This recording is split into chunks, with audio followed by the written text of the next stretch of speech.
जी part 2 start हो गया।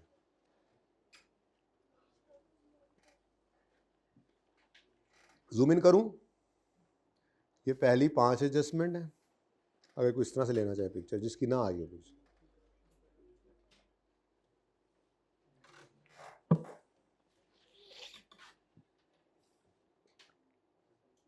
और थोड़ी देर तक करना सी।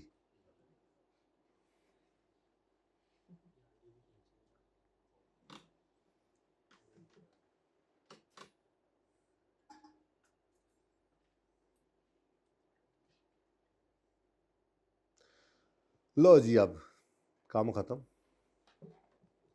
अब गलत प्रॉफिट्स उठाओ, यही में लिख लेते हैं, साथ ही लिख लेते हैं यहाँ पे अनएडजस्टेड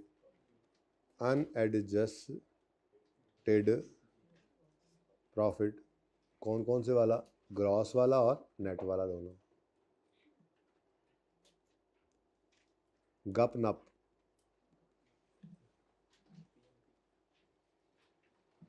जी गलत वाले दसो जी, गलत वाले 850 गप, 460 नप।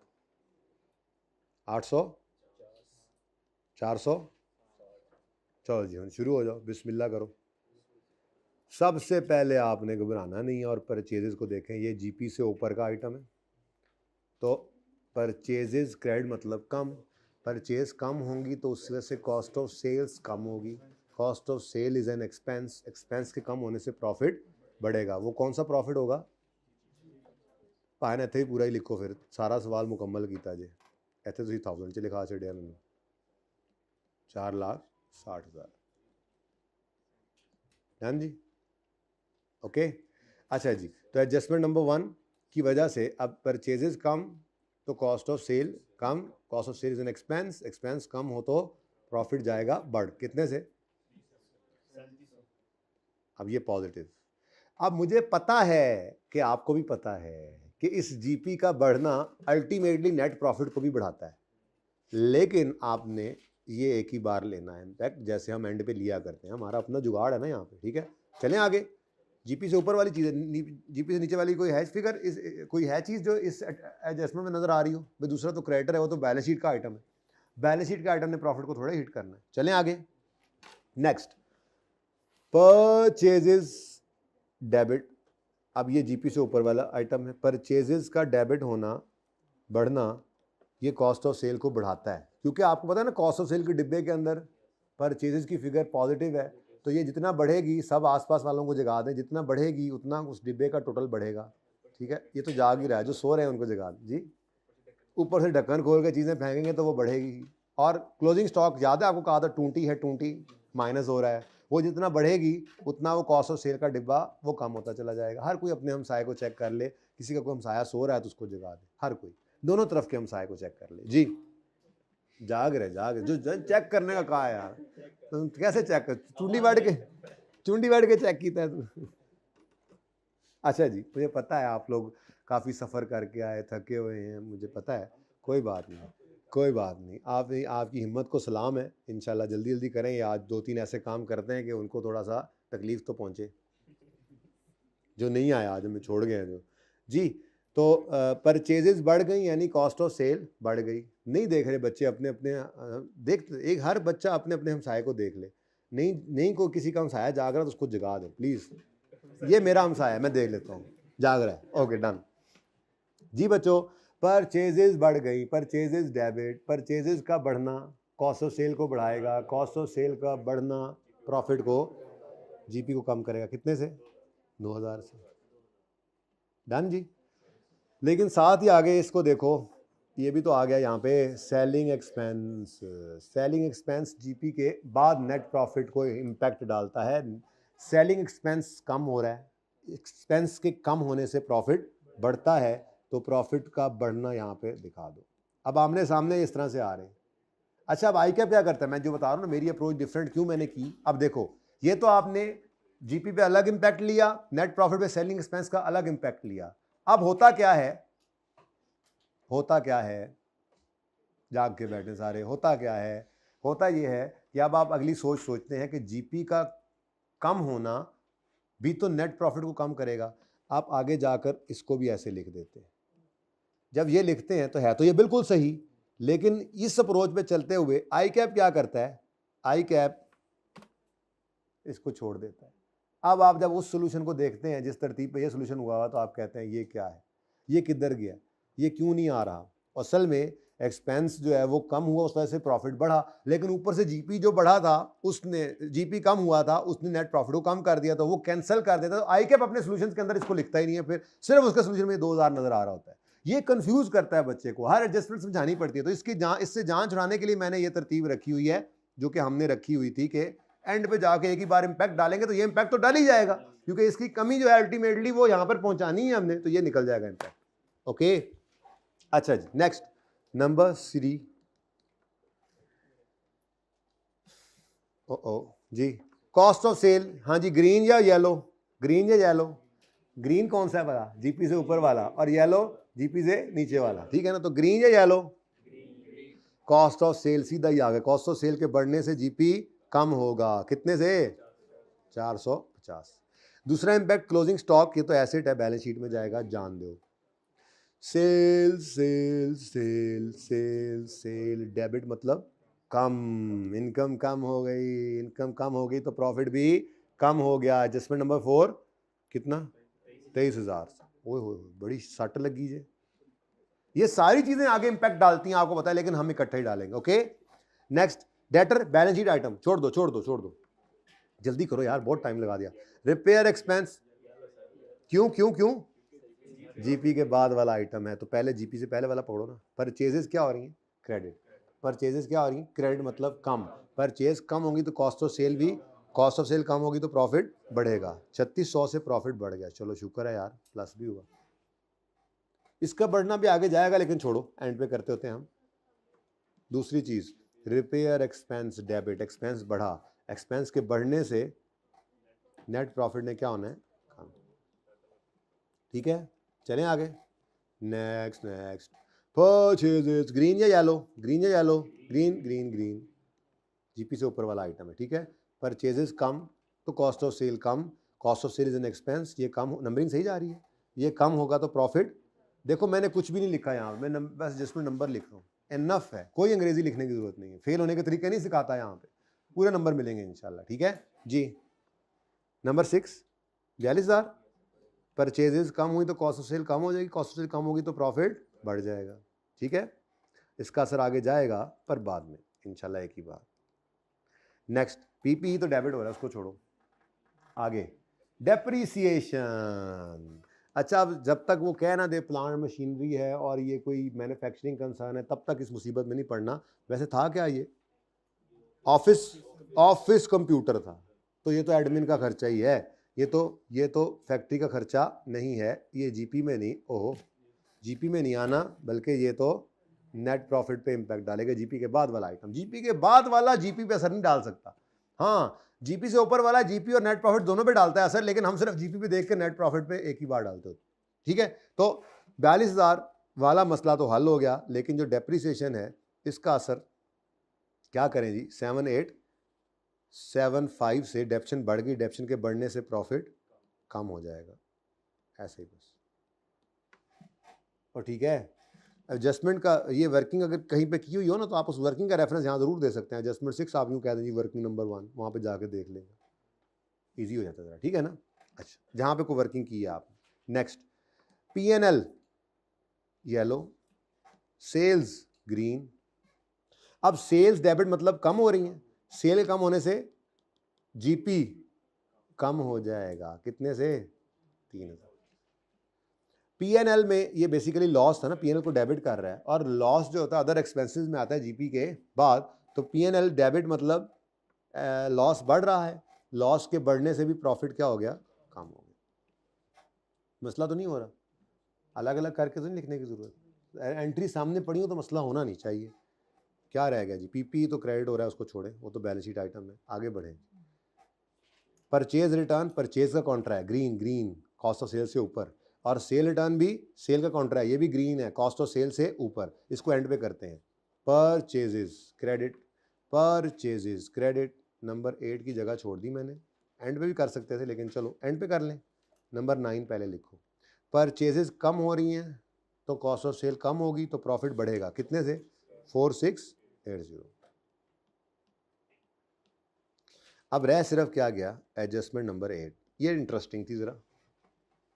इसके लिए मैंने आपको एक तरीका वारदात सिखाया था, बहुत आसान। मैंने कहा था कि आपने दरमियान में सेल्स को ले आना है, ठीक है जी, सेल को दरमियान में ले आओ तो कम बन जाना है इंशाल्लाह। टेंशन नहीं लेनी, फिर सही करोगे इंशाल्लाह आप जी। परचेज रिटर्न क्या हो रही है जी? परचेज रिटर्न क्या हो रही है जी? क्रेडिट मतलब कम कम, परचेज रिटर्न बढ़ती है तो क्रेडिट होती है, परचेज बढ़े तो डेबिट, परचेज रिटर्न बढ़े तो इसका मतलब परचेज रिटर्न बढ़ी। परचेज रिटर्न का बढ़ना मतलब परचेजेस की कमी है। मैं प्रॉफिट की बात कभी ना करूं। कॉन्ट्रा परचेज है ना, तो जब इसने बढ़ना है तो परचेजेस ने कम होना है, ऑपोजिट है ना। नहीं समझ आई?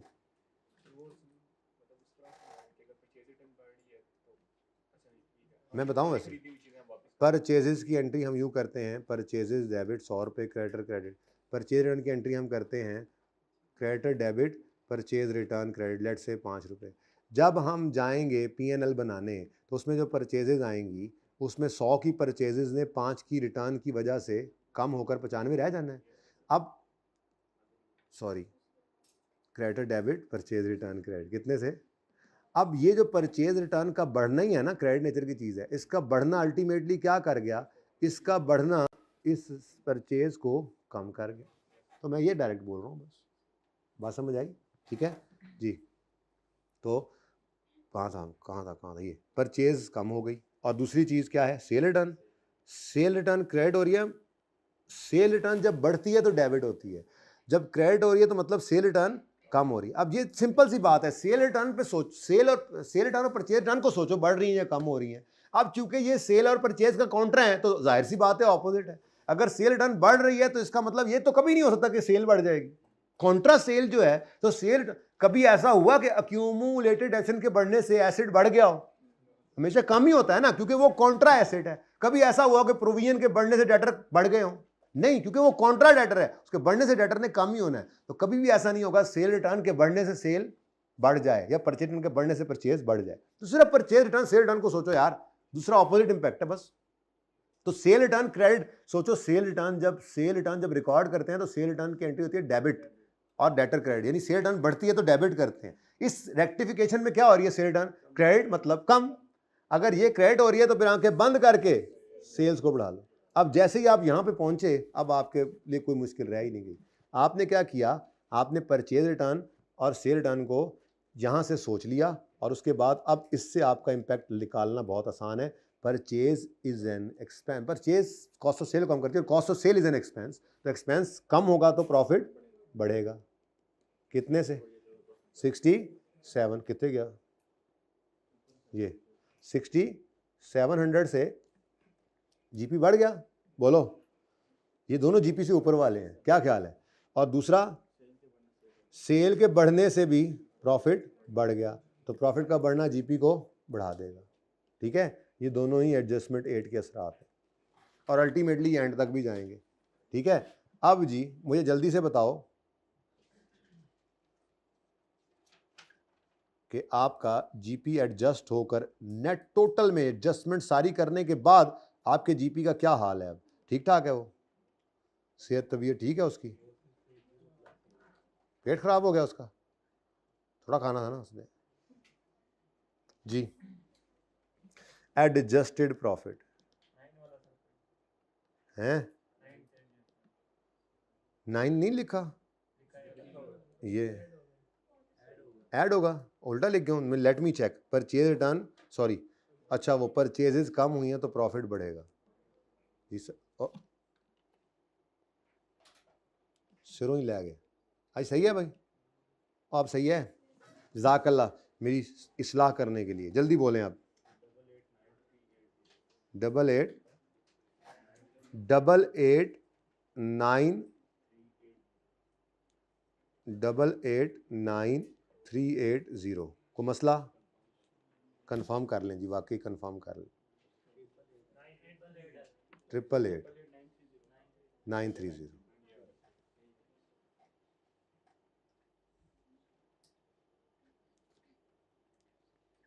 जी। अच्छा, अब नेट प्रॉफिट डायरेक्ट नहीं निकाल लेना, इधर देखो जीपी पे क्या असर पड़ा है। जीपी 850 से, अच्छा जो हमने उस दिन सवाल किया था उसमें शायद ये जीपी कम हुआ था, है ना, गलतियां सही करने के बाद जीपी कम हुआ था, तो उसका इम्पैक्ट हमने आगे नेट प्रॉफिट पे कम करके डाल दिया। आज क्या हो रहा है, सारी गलतियां सही करने के बाद 850 वाला जीपी 888 पे पहुंच गया, बढ़ गया, ठीक है। तो कितना बढ़ा है, अब इधर देखो इम्पैक्ट ऑफ जीपी, लेकिन इम्पैक्ट ऑफ जीपी जीपी पे ही ना डाल देना, ठीक है। तो इम्पैक्ट ऑन ऑफ जीपी जो है वो नेट प्रॉफिट पे डलेगा, और वो इम्पैक्ट क्या डलेगा, बताओ जी कितना डिफरेंस आया है। यहाँ पे मैं लिख देता हूँ जी, 888 930 माइनस 850 आंसर इज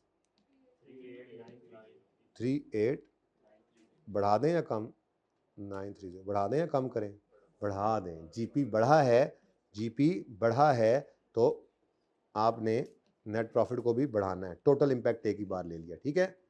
अब बताओ नेट प्रॉफिट 487 455, जरा सोल्यूशन देखो, यही है तरीका, नहीं देखना, एंड वाला सोल्यूशन देख लो, किसी के पास है नहीं, अच्छा ठहर जाए फिर।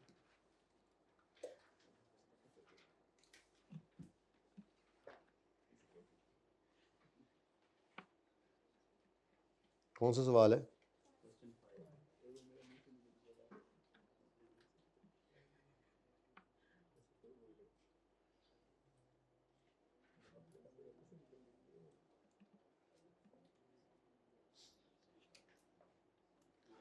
जी बच्चों। नेट प्रॉफिट तो सही है, ग्रॉस प्रॉफिट में क्या फ़र्क है, कोई चीज़ छोड़ी हुई तो नहीं है हमने, छोड़ी हुई नहीं है तो फिर इसकी गलती को सही कर लेंगे, या आपने कोई कैलकुलेशन एरर किया होगा, देख लें ज़रा, तसल्ली से देख लें, कोई मसला नहीं जल्दी देखें, सोल्यूशन तो गलत ही होगा, जाहिर सी बात है, आपने तो सब कुछ देख देख के सही सही किया है किथे, ये रहा, कैलकुलेशन को एक दफ़ा और चेक कर लें बस। एडजस्टमेंट 4 में 23 क्या है जी, हाँ फिर वो पुराना सोल्यूशन ही पड़ा हुआ है, ये क्या था, ये डिस्काउंट था ना, ये सेल डिस्काउंट था ना, डिस्काउंट अलाउड किसी ज़माने के अंदर, वो डिफरेंट है, ठीक है छोड़ें। और यही 23,000 का डिफरेंस है बस, ये अगर गायब कर दें तो बिल्कुल मैच कर जाता है, नीचे जाके इसीलिए मैच हो रहा है ना कि वो 23,000 उन्होंने आगे डाला हुआ होगा as a selling expense, selling expense तो नहीं था ना, अब नहीं है जी, डिस्काउंट अलाउड पहले सेलिंग एक्सपेंस होता था, अब वो कहते हैं सेल में से ही नेट करो, छोड़ें जी, सॉरी मैं चेक कर लूँगा इसको, इसको भी लिख देता हूँ, आप इसकी पिक्चर ले लें ताकि आपके पास तो सोल्यूशन हो, अगर थोड़ा सा ऐसे कर लेना हिम्मत करके ये, तो आपका सारा कुछ ही आ जाना है इसमें, ये देखें, चाहिए आपको रेक्टिफाइंग एंट्रीज, वो अलग अलग तो आपने देख ही लिए हैं, अब ये इस तरह से पिक्चर ले लें,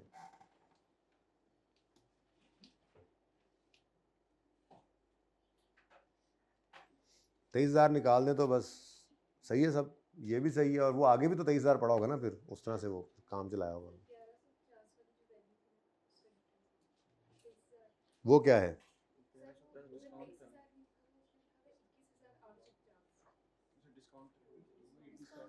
डिस्काउंट को सेलिंग एक्सपेंस लिए तो था ना पहले, चले ठीक है मैं करवा दूंगा सही इसको, आपके लिए ये सोल्यूशन है सही बेटा, इसको नोट कर लें जल्दी से, मतलब पिक्चर ले लें ताकि आप, और ये अपना नोट करके ना एक सफ़े के ऊपर लिख के तो उसको चिस्पा कर लीजिएगा अपनी बुक के अंदर उस सोल्यूशन के ऊपर,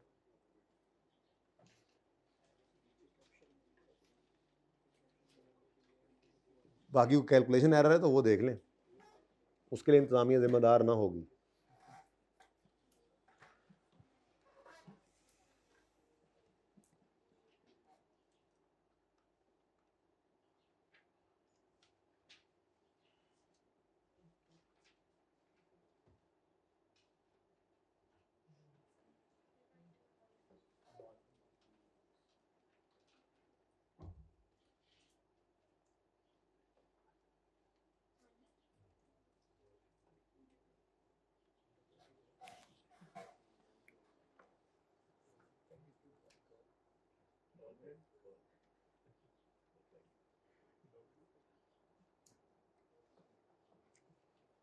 जी जल्दी से कैलकुलेशन कंफर्म कर लें, बस फिर चलें आगे। अब बस करें, अब इसकी जान छोड़ दें। अब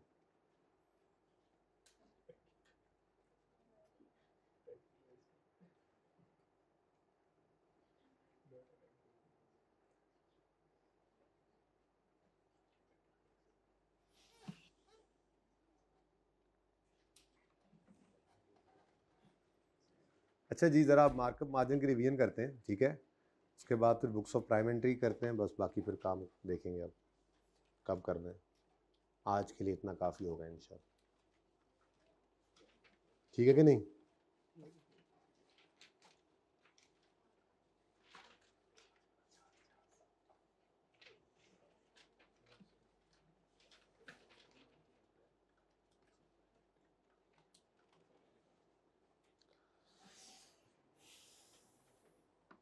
जहाँ कहीं मैंने डेटर्स की रिवीजन कराई है वो याद है, उसी के करीब करीब मैं इसकी भी करा दूँ ना रिवीजन। ओए होए होए, कमाल है। इसका कोई सवाल कोई नहीं मैंने कराना, रिवीजन बस करानी है इसकी।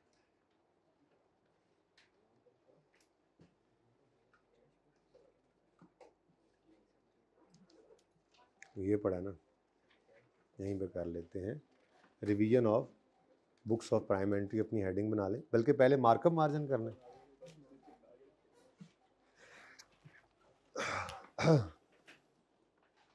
भी पेज नंबर ये भी नहीं है आपके पास, चलें इस पे तो गुजारा करें, लिख लें अपने पास किताबों में पेज नंबर 377। मैं फिर उससे अगला काम बुक वाला करना ही नहीं, बस इसीलिए बुक्स ऑफ प्राइम एंट्री को ख्याल होता तो मैं वो करवा देता, ये भी कर। जी लिखें पेज नंबर 377 वॉल्यूम 1 का, ठीक है ना?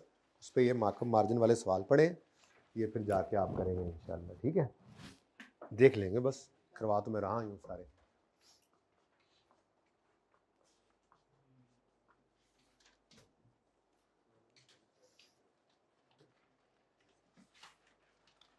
पहला सवाल देखें, cost of goods is 8 lakh. What talk is, तो जगह ही कोई नहीं है।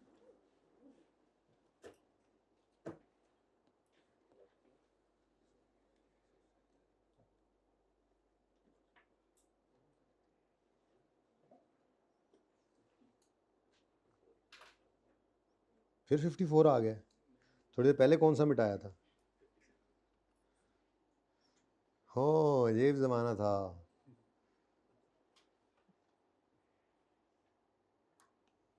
यार यादें संभाल के रखनी चाहिए।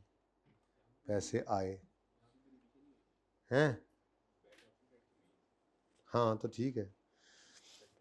कट्ठी कट्ठी रिवीजन कट्ठी कट्ठी जगह पे हो रही है, कट्ठी कट्ठी हो तो नहीं रही। एक 54 में की थी, एक 74 पे पहुंच गए हैं, 30 लेक्चर गुजर गए हैं, 20। अच्छा जी पढ़ें, cost of goods is 8 lakh. सवाल में क्या गिवन है जी? Cost. Goods are sold at a profit of 20% on cost. Profit किसके साथ लिंक किया गया? प्रॉफिट की परसेंटेज कॉस्ट के साथ। ये जुमला यूं भी लिखा हो सकता है, गुड्स आर सोल्ड एट। ये डिफरेंट पास्ट पेपर से ना जुमले उठाकर यहाँ पे इकट्ठे किए गए हैं। इन सब जुमलों का मतलब क्या है? Profit is linked with cost. ये जुमला यूं भी लिखा हो सकता है, goods are sold at 20% above cost. 20% above, again वही कॉस्ट, ठीक है? ये यूं भी लिखा हो सकता है, sales are made at cost plus 20%। Different तरीकों से जुमला लिखा है, कॉस्ट प्लस, तो कॉस्ट प्लस, ऐसे ही किसके साथ लिंक किया फिर प्रॉफिट को? कॉस्ट के साथ। ये यूं भी लिखा होता है, goods were sold at a markup of 20% on cost. वही वाली बात खुद बता दिया उसने, on markup of 20% on cost, क्योंकि मार्कअप ऑफ 20% ऑन सेल लिख देता तो वो फिर सेल के साथ ही लिंक्ड था ना। सिर्फ मार्कअप लिखा हो तो उसका मतलब भी क्या होता है? ऑन कॉस्ट, ठीक है? तो इन सब बातों का मतलब क्या है? प्रॉफिट की परसेंटेज किसके साथ लिंक्ड है? कॉस्ट के साथ। प्रॉफिट की परसेंटेज किसके साथ लिंक्ड है जी? कॉस्ट के साथ। तो यहाँ पर अब हम क्या किया करेंगे, हमारे ना, अब मैंने एक ही मैंने ना आपके सामने फॉर्मेट रख देना, उसमें एक सवाल करूँगा, उसके बाद अगले 6 के 6 सवाल हमने करने हैं, लेकिन फॉर्मेट वही रहेगा, तो आपने बदलते जाना है, ठीक है? उसको देखो, सबसे पहला स्टेप 1 क्या होगा?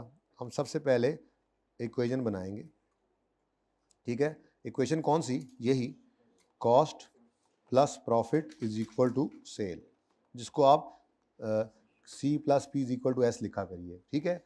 अब ये क्या करना है जी, हमने इक्वेशन बनानी है, लेकिन उस इक्वेशन को बनाते हुए ख्याल किस चीज़ का रखना है, मैं यहाँ लिख देता हूँ, जिसके साथ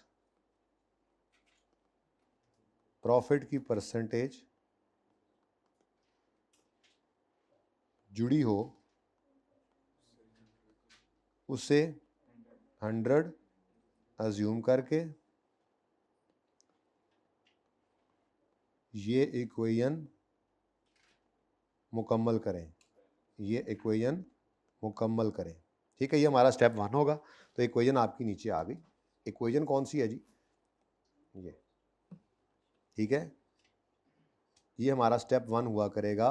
ये बस थोड़ी सी प्रैक्टिस कर लेनी है, उसके बाद आपके लिए ये ज़बानी काम हुआ करेगा, ठीक है। तो ये हमारी इक्वेशन स्टेप 1, इस इक्वेशन को हमने पूरा करना है। Okay, done. बल्कि इसको थोड़ा यूँ कर लेते हैं, यहीं पे करते जाएंगे, ये स्टेप 1। ओके, अच्छा। तो पहले ज़रा इस सवाल को देखकर इक्वेशन कंप्लीट कर लेते हैं। वो क्या कहता है जी, 20% ऑन कॉस्ट, कॉस्ट कॉस्ट, यानी लिंक किसके साथ किया गया प्रॉफिट को? तो क्या करो, इस इक्वेशन में 100 कॉस्ट को ले लो। 100 क्या आ गया जी? कॉस्ट। प्रॉफिट की परसेंटेज क्या है? तो फिर सेल क्या बनेगी? अब यहाँ पे मैंने बैलेंसिंग किसको निकाला? सेल को 120, ठीक हो गया। ये हमारा स्टेप 1 में हमारी क्या क्या निकल आई जी? इक्वेशन बन गई। उसके बाद स्टेप 2 हमारा हुआ करेगा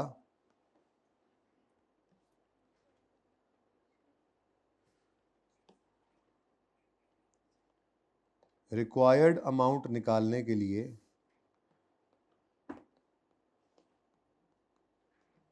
ये फॉर्मूला यूज करेंगे।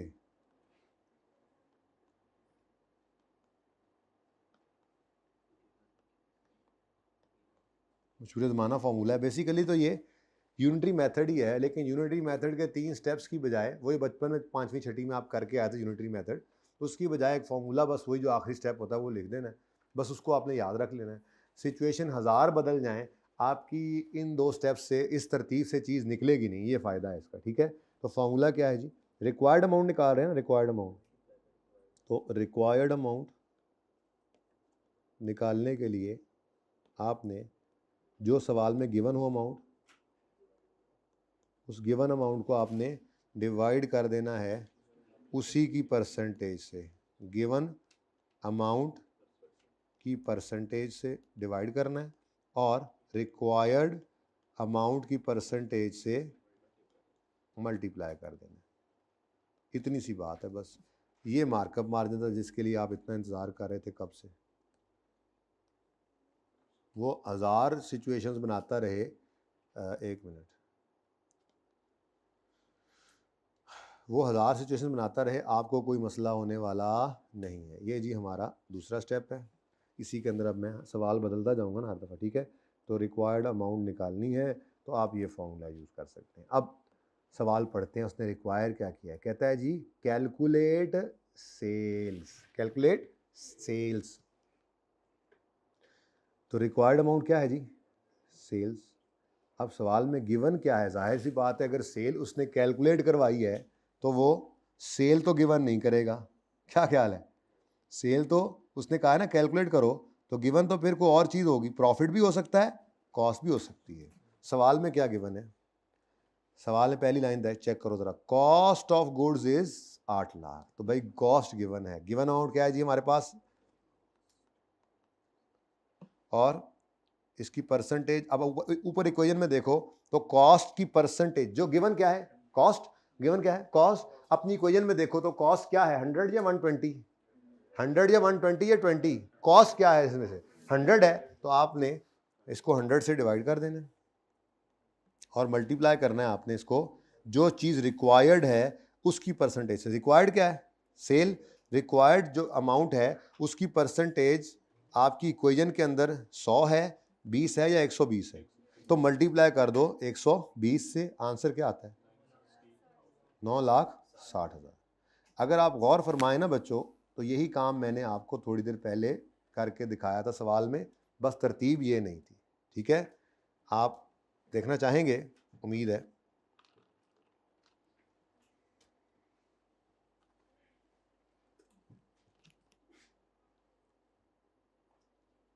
करेक्शन चल रहा है ना, इसको ज़रा दूसरी साइड आ जा भाई।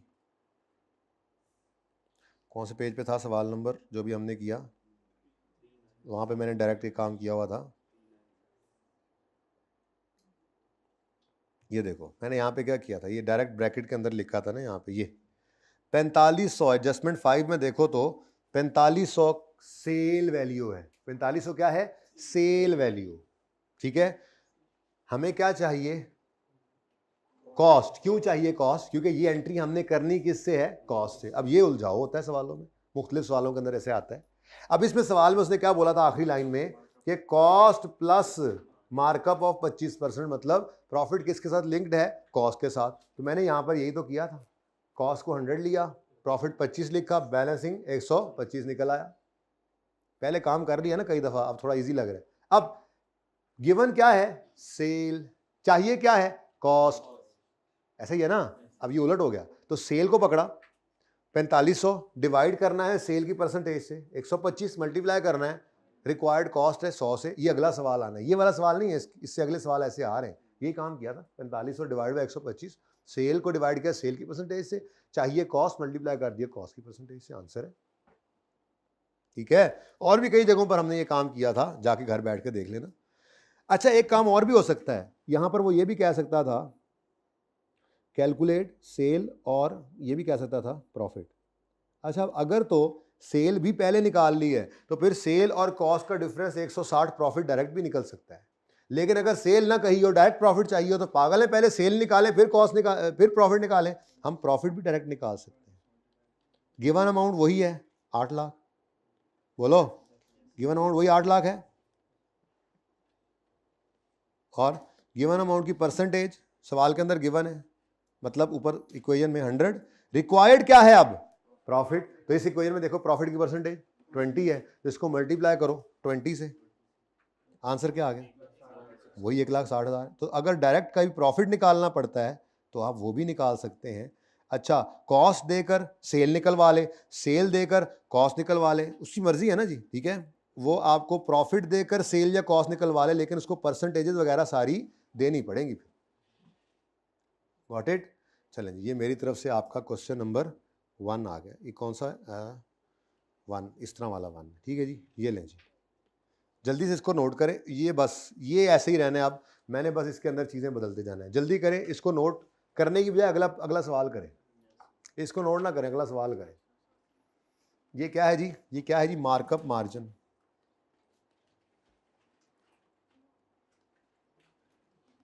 मार्कअप मार्जिन की रिवीजन चल रही है जी।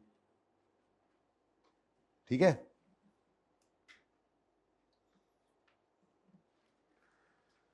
तो 2 स्टेप्स के अंदर हम ये काम करेंगे। स्टेप 1, जिसके साथ प्रॉफिट की परसेंटेज लिंक्ड है उसे 100 अज्यूम करना है, और ये इक्वेशन बनानी है जो बच्चों को भी पता होती है, कॉस्ट प्लस प्रॉफिट इक्वल से।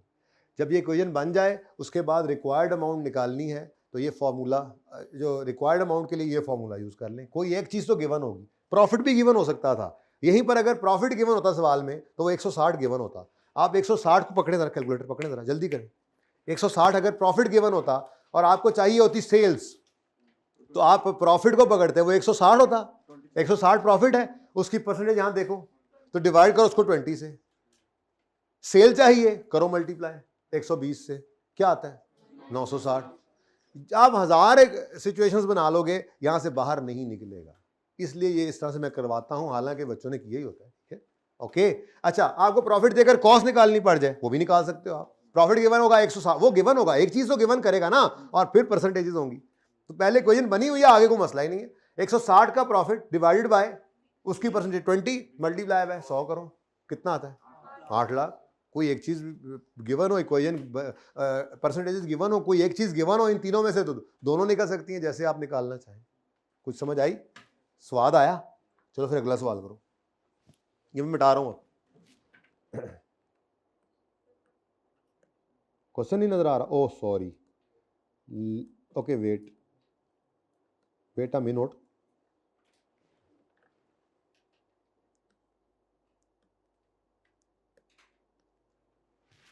जी क्वेश्चन नंबर 2 देखें अब। कॉस्ट इज 50,000, कॉस्ट गिवन है, goods are sold at 30% above cost, तो किसके साथ प्रॉफिट लिंक्ड है? तो आप जरा जल्दी करें, चलो कोई नहीं 30 सेकंड है। ये अंग्रेजियां नहीं लिखनी जैसे मैंने लिखी थी, फटाफट C plus P is equal to S equation बनाओ और आगे डायरेक्ट ही जो रिक्वायर्ड है, क्या रिक्वायर्ड है? सेल्स, तो ऐसे लिखो sales is equal to, direct formula अंग्रेजी वाला भी नहीं लिखना, डायरेक्ट करो, जल्दी करो, शाबाश।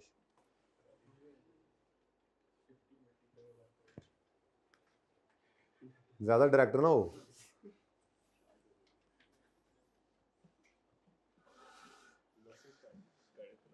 लॉसेस कर रहे थे ना हम CMA में, वहां पे ये करने के बाद वो किया था, बच्चों को ना छेड़ो। अच्छा जी, 50,000 गिवन है कॉस्ट और प्रॉफिट 30% अबव कॉस्ट, मतलब प्रॉफिट किसके साथ लिंक्ड है जी?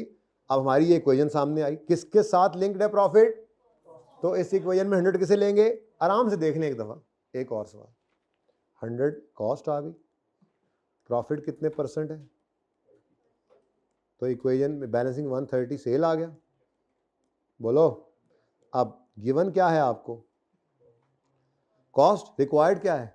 वही सेल, दोबारा सेल रिक्वायर्ड है ना, तो 50,000 गिवन अमाउंट, ऊपर देखो इसकी परसेंटेज 100 है, कॉस्ट है 100, हमें चाहिए सेल, इसकी परसेंटेज 1, आंसर इज 65,000। ये फिर मिट गया, 65,000, डन जी। अगर प्रॉफिट निकालना पड़े तो कोई मसला है? प्रॉफिट निकालना तो गिवन तो वही हमें सवाल में कॉस्ट है, कोई कहे जी प्रॉफिट निकाल दो तो हम कहेंगे जी divided by 30 into profit, sorry divide by 100 into 30 जी। वैसे तो ज़बानी भी नजर आ रहा था, लेकिन चलो डन। नोट कर लिया होगा आपने, खुद ही कर लिया होगा नोट, क्या करना है आपने।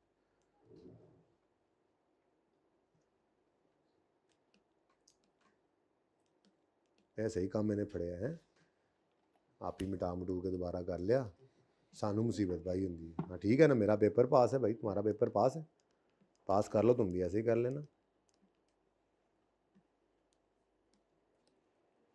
हाँ जी, देखो अब मैंने कोई फॉर्मेट नहीं बदला, बस फिगर्स बदल रही हैं, ठीक है। चलो थर्ड करो, जल्दी करो, देखा फिर रह गया वो, मुझे लग रहा है आज फिर बुक्स ऑफ प्राइमरी, जो पहले कर रहे हैं वही होना है।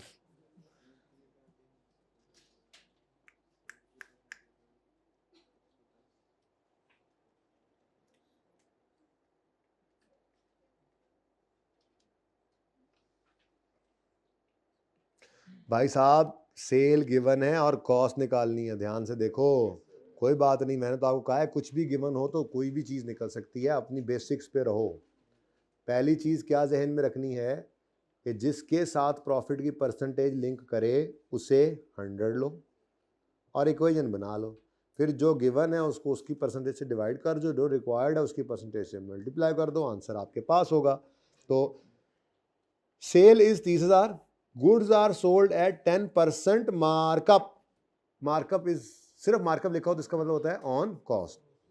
अच्छा अब याद एक ही रखना है, बस मार्कअप ऑन कॉस्ट है तो इसके अलावा जो भी होगा वो ऑन सेल। लेकिन कंफ्यूजिंग बात क्या है, कभी जो वो यूँ लिख दे मार्कअप ऑन सेल तो क्या मतलब, फिर मार्कअप को छोड़ देना, फिर वो कह रहा है ऑन सेल तो ऑन सेल ही लेना है, वो यूँ भी कर दिया करेगा, बाद में बताता हूँ, मार्जिन ऑन कॉस्ट, तो फिर उसका मतलब ऑन कॉस्ट है, खुद कह दे तो कॉस्ट, सिर्फ अकेला मार्जिन लिखा है, पता नहीं वो क्या होता है, सिर्फ अकेला मार्कअप लिखा है तो वो क्या होगा, ऑन कॉस्ट, मार्जिन अभी बाद में आना है ना, ठीक है जी।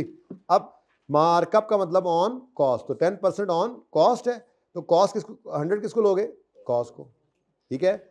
प्रॉफिट की परसेंटेज 10, तो सेल बैलेंसिंग 110। सवाल में गिवन क्या है, आज सवाल में गिवन क्या है, सेल्स 30,000। अब ऊपर इक्वेशन नजर आ रही है, उसमें देखो क्या परसेंटेज, 110 इंटू क्या चाहिए, कॉस्ट चाहिए, अच्छा सॉरी यार, कॉस्ट ऑफ सेल चाहिए आपको, सेल गिवन है तो सेल की परसेंटेज से डिवाइड किया, मल्टीप्लाई किया हमने कॉस्ट से, आंसर इज 20। अब सवाल में ऐसा जवाब आ जाए ना उसमें पेपर में तो कहते हैं गलत हो गया, लगता है नहीं गलत हुआ भाई, सही है बिल्कुल। ये समझ ना आया हो तो बताएं, सबको समझ आ गया? नहीं? ओके, प्रॉफिट भी ऐसे ही निकल आएगा, पता है आपको, चलो निकाल ही दो। 30,000 डिवाइडेड बाय 110 इंटू 10 है 27, अच्छा मैं 27 ही प्रॉफिट आ गया, सही है जी, मिटा दूं?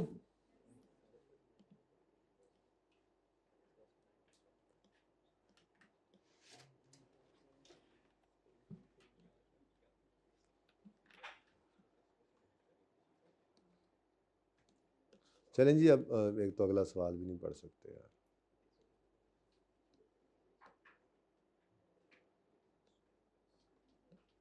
जी बच्चों, नेक्स्ट, भाई प्रॉफिट की लिंकेज सिर्फ क्या कॉस्ट के साथ ही होती है? प्रॉफिट तो सेल के साथ भी लिंक करने वाले बताने वाले बता सकते हैं, ठीक है? तो प्रॉफिट की अगर परसेंटेज सेल के साथ लिंक्ड होगी तो वो कैसे लिखा होगा, जरा पढ़ें। जो भी गिवन है बाद में देखते हैं। Sales were made at a profit of 20% on sale. Profit की परसेंटेज किसके साथ लिंक्ड है?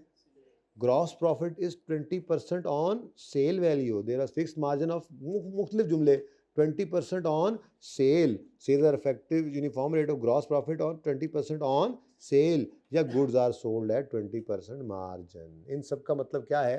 प्रॉफिट की परसेंटेज लिंक्ड है सेल्स के साथ। अब हमारा उसूल क्या है कि अगर प्रॉफिट की परसेंटेज लिंक्ड है कॉस्ट के साथ, उससे 100 लेंगे, और अगर सेल के साथ है तो उसे, मैंने ये नहीं बोला कि कॉस्ट को 100 लेना, मैंने क्या कहा, जिसके साथ प्रॉफिट की परसेंटेज जुड़ी हो उससे 100 अज्यूम करके इक्वेशन बनाए। अब हमारे इस सवाल के अंदर परसेंटेज ऑफ प्रॉफिट किसके साथ लिंक्ड हुई है? सेल्स के साथ, तो 100 किसको लेंगे? सेल्स को। डन। अब प्रॉफिट की परसेंटेज है क्या सवाल में? 20%, इसको 20 करेंगे तो बैलेंसिंग क्या लेंगे हम? 80 कॉस्ट ले लेंगे, ये ऐसे होगा। यानी यहां पर बैलेंसिंग क्या करेंगे हम? कॉस्ट। ये समझ आई है? दोबारा करूं, समझ आ गई बात की? 100 ऑन सेल लिखा होता तो प्रॉफिट की परसेंटेज किसके साथ लिंक कर दी हमने?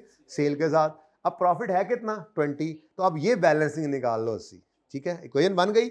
अब आते हैं आगे, गिवन क्या है और रिक्वायर्ड क्या है। सवाल में गिवन क्या है जी? Cost of goods is given, क्या है? कॉस्ट। रिक्वायर्ड क्या है? सेल्स। कॉस्ट गिवन है और रिक्वायर्ड क्या है? सेल्स। अब कॉस्ट कितनी गिवन है? सॉरी मैं भूल गया बता, आपका किताब नहीं है। 4 लाख गिवन क्या है? कॉस्ट। और चाहिए क्या? सेल्स। रिक्वायर्ड अमाउंट क्या आप बन गई? सेल्स। गिवन क्या है? कॉस्ट। कितनी जी? 4 लाख। अब ये दो चीजें पर पहले देखो क्या चाहिए, नंबर 1, उसके बाद देखो क्या गिवन है, उसके बाद बस आप हैं और इक्वेशन है और ऊपर और नीचे फॉर्मूला। तो क्या चाहिए? सेल्स। क्या गिवन है? कॉस्ट। बस कल खत्म। गिवन कॉस्ट है तो ऊपर इक्वेशन में देखो कॉस्ट के सामने क्या परसेंटेज बन रही है? ये परसेंटेज बनी हुई है बेसिकली ऊपर क्या? 80, तो डिवाइड करो इसको 80 से, मल्टीप्लाई करो जो चाहिए। चाहिए क्या? ठीक है जी, कितना? पूरा 5 लाख। सुभान अल्लाह। अच्छा, प्रॉफिट भी निकालने का कह सकता था, क्या ख्याल है? तो गिवन तो वही क्या है? कॉस्ट, डिवाइड बाय 80 उसकी परसेंटेज। रिक्वायर्ड क्या है? प्रॉफिट, इंटू 20 करो तो 1 लाख आना चाहिए। चेक करो 1 लाख ही आएगा। तो कोई भी चीज निकालनी हो इससे बाहर नहीं जाएगी। अब देखो, कभी सेल निकलवा रहे हैं, कभी कॉस्ट निकलवा रहे हैं, हम एक चीज देख, कभी प्रॉफिट निकाल रहे हैं, कभी हम प्रॉफिट को लिंक कर रहे हैं कॉस्ट के साथ, कभी कर रहे हैं सेल के साथ, लेकिन हमारी अप्रोच नहीं बदली। तो जिंदगी आसान है, 2 चीजें बस याद रख लेंगे, उसी के अंदर मैं लिखी जा रहा हूं बार बार। क्या ख्याल है? बात समझ में आती है? एक और कर दें बस, फिर छुट्टी। एक और, सिर्फ एक और, ताकि ये वाला भी पक्का हो जाए, ठीक है? वो रह गया, क्या भला? बुक्स ऑफ प्राइम एंड, पता नहीं क्या कुछ सोच के मैं एज यूजुअल आया होता हूँ। अच्छा, असेसमेंट भी हो जाएगी, टर्म टेस्ट भी हो जाएगा, पता नहीं।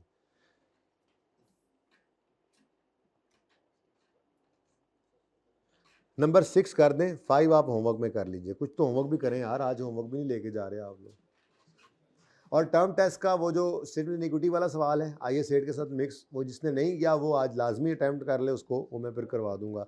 कल ना भी करवाया, कल रेशियोज करवा दी तो परसों तो हो ही जाएगा, ठीक है जी? करो जी 7। 6 करो, जल्दी से जल्दी करो, फिर मैं बाद में करता हूँ, फिर छुट्टी करनी है, जल्दी करो, नमाज का टाइम हो रहा है, तकरीबन हो ही गया, लेकिन बस 1 मिनट में कर लोगे तो छुट्टी। Sale price, sale is given, sale price इतने, छोड़ो गिवन शिवन तो बाद में, फिलहाल ये देखो इक्वेशन पहले बनानी है। Goods are sold at profit of 30% on, profit किसके साथ लिंक्ड, सेल प्राइस के साथ, तो फिर 100 किसको लोगे अपनी इक्वेशन में, सेल को, प्रॉफिट कितना, तो बैलेंसिंग कॉस्ट 70, इक्वेशन बन गई सबसे पहले। अब जिंदगी आसान है, अब 2 चीजें देखनी है, गिवन क्या है, रिक्वायर्ड क्या है, गिवन क्या है और रिक्वायर्ड क्या है। हम गए सवाल में, तो गिवन क्या था, सेल, गिवन क्या है, सेल, रिक्वायर्ड क्या है, कॉस्ट, तो कॉस्ट रिक्वायर्ड है, मैंने यहां पे लिख दिया कॉस्ट, गिवन क्या है, सेल। सवाल में कितनी सेल गिवन है, सवाल में 1 लाख, लो जी गिवन अमाउंट 1 लाख आ गई। अब सिंपल इक्वेशन ऊपर पड़ी है, सेल गिवन है, सेल की परसेंटेज 100 है, रिक्वायर्ड कॉस्ट है 70 है, आंसर 70,000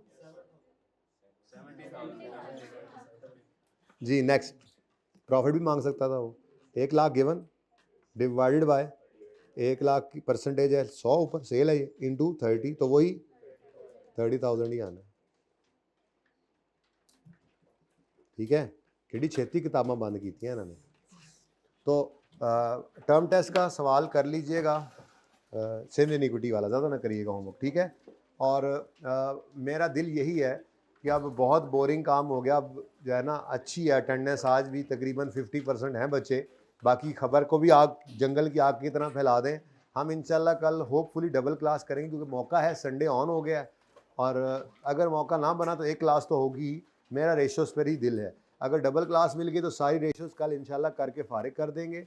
याद करिएगा आप 1-2 दिन लगा के, उसके बाद फिर उसकी प्रैक्टिस करते रहा करेंगे, ठीक है। अल्लाह हाफिज़।